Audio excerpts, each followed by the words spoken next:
Ngenaku z'omwezi 18 z'ennaku 2 eziyise emabega. Museveni yatongozezza ekirombe kya gold ekikyasinze obunene mu East Africa olunsi n'okwetolola Africa. Kye kirombe kya gold ekikyasinze obunene nga kisangibwa Busia.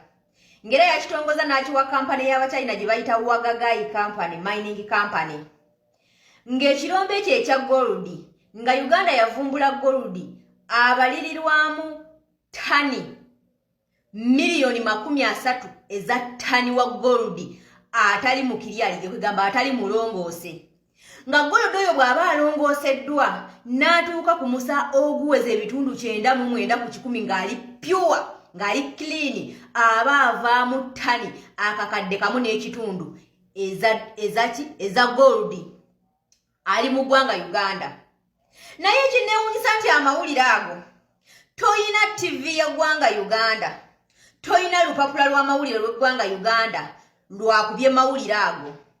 Toyina TV, toyina lupapula lw'amawulire, toyina ba propagandist, toyina ba critique, toyina bana abayita ba motivational speaker, bana abamanya ebya Russia, abamanya ebya Ukraine, abasobola okwogera ku ggulire eryo. Eggulire eryo lyafulumye ennaku ezo 2 emabega ng'ennaku z'omwezi 18 leero 2. Nga Uganda yalonkinze project eya gold eyamazeewo biliyoni 897 ez'eggwanga Uganda. Eyo project yaggwereddeko ssente z'omuyi w'omusolo biliyoni 893 oba okitegeera ze biliyoni ezaggweredde ku eyo project eya gold eyo nga bazimba that mining project eya gold ali mu Busia. Ngera bagikwasiza abasajja aba China, Wagagai Mining Company from China. Toyinza kulaba ggulire eryo nga likubiddwa NBS, toyinza kulaba ggulire eryo nga likubiddwa BBS, toyinza kulaba ggulire eryo nga likubiddwa NTV kubanga amawulire ge Uganda gali compromised in fear. Aga amawulire bannayuganda tolina woyinza gasanga. Eyo gold mu mwaka gumu abalirirwamu biliyoni 2.5 eza dola. Biliyoni 2.5 eza dola. Omanyi sente mmeka eziri mu oyo gold? Nagezezaako okubala ne calculator yange. Calculator ya freeze nze nere mwana okuzibala omuwendo gwazo obungi. Ezo sente zokka zisobola okutereza economy y'eggwanga Uganda nosanga nti n'omusuubuzi takyasobola kaaba. Ezo sente zokka zisobola okutereza system y'eggwanga Uganda okuviira ddala mu byensoma, mu byentambula, mu byobulamu. Uganda nesigala nga bannayuganda tebakyakaaba musolo mungi ogubabinikiddwa. Aga amawulire toyina woyinza gasanga. Aga amawulire gafulumiziddwa mikutu gy'amawulire egy'ebweru. Genda ku NTV Kenya yagakubye era gye mitwe mikulu. Oba kitegeera genda ku mukutu gw'amawulire gwe bayita Sabaka South Africa yagakubye. Genda ku mukutu gw'amawulire gwe bayita African.com gwagakubye. Genda ku mukutu gw'amawulire oguyitibwa African News Free nagwo gwagakubye, ne BBC Africa nayo yagakubye, n'emikutu emirala okwetolola ensi. Naye mu Uganda toyina woyinza kusanga amawulire ngaago agakwata ku by'obugagga by'eggwanga Uganda gwolowooza muntu kyoyo aziyiza amawulire ago okufuluma bannansi bagamanye kitegeeza ye muntu afunamu. Awo ne kikulaga nti midiya z'eggwanga Uganda zikolerani, zikolera ku ntolizaani. Ekyo kikulaga nti ebintu byonna ebitambulira ku midiya y'eggwanga Uganda biri misinformation towards Ugandans. Kukweka bannayuganda mu butamanya, kukweka bannayuganda bintu ebiri mu nsi yaabwe butya bwe babanyagulula. Esente zokka eziva mu ekyo ekirombe naye ng'ekyewuunyisa ekirombe ekyo okukizimba kyawemmeesa sente ya muwi wa musolo, kyawemmeesa sente eva mu ggwe nange, kyawemmeesa sente eva mu basuubuzi nga n'essaawa zino abasuubuzi bali mu kwekalakaasa olw'emisale gy'emisolo okweyongera waggulu. Emisolo gye Uganda tegirikkako wansi naye gikola ki?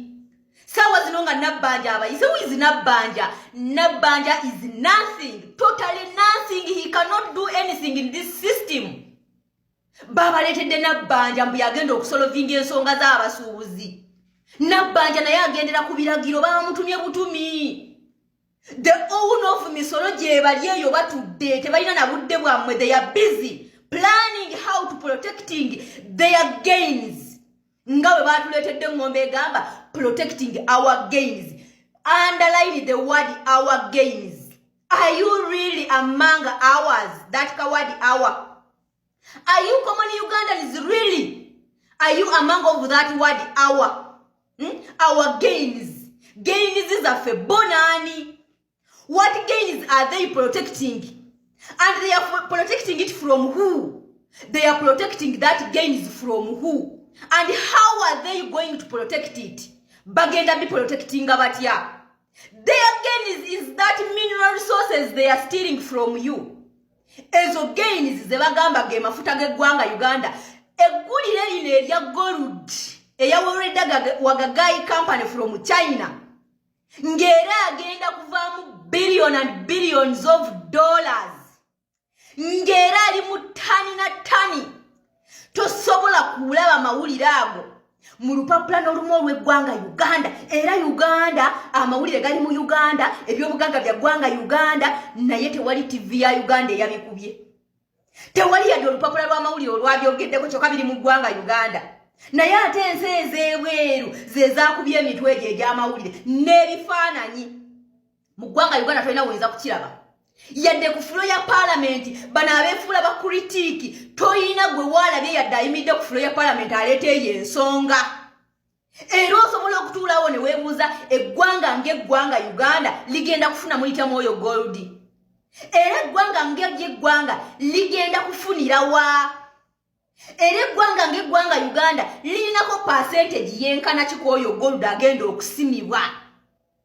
Era yakwasiddwa Abachina naye nga mu kaseera kana abasuubuzi bali mu kwekalakaasa nti Abachina bave mu bizinesi kyokka ate be bakwasiza n'ebyobugagga by'eggwanga Uganda be bagenda obimanaginga.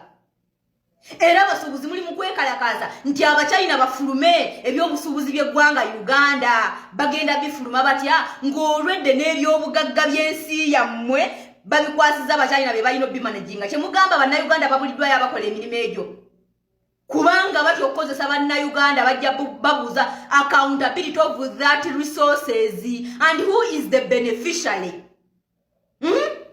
Era ne bakweta n'eng'ombe egamba 2026 protecting our gains. Tugenda kuuma ebyo ebituukiddwako ebyo bye tufunye. Bonani bagenda protecting enguzi they have gained corruption. Era ani afuna mu gold oyo? Mwe mulowooza Museveni ne ssente z'akozesa zaayiwaayiwa bw'atyo zaagabagaba azijja mu misolo gye mumuwa? Ssente azijja mu byabugagga bya ggwanga Uganda. Era we wali the most income money. Essente Museveni z'asinga okuyingiza, the income ya Museveni wesinga okubeera in mineral resources. Ssente zokka eziva mu gold ekirombe ekyo. Kyokka ekirombe kimu bwe kiti nga totaddeeko mubende, totaddeeko ludda Wakalamoja.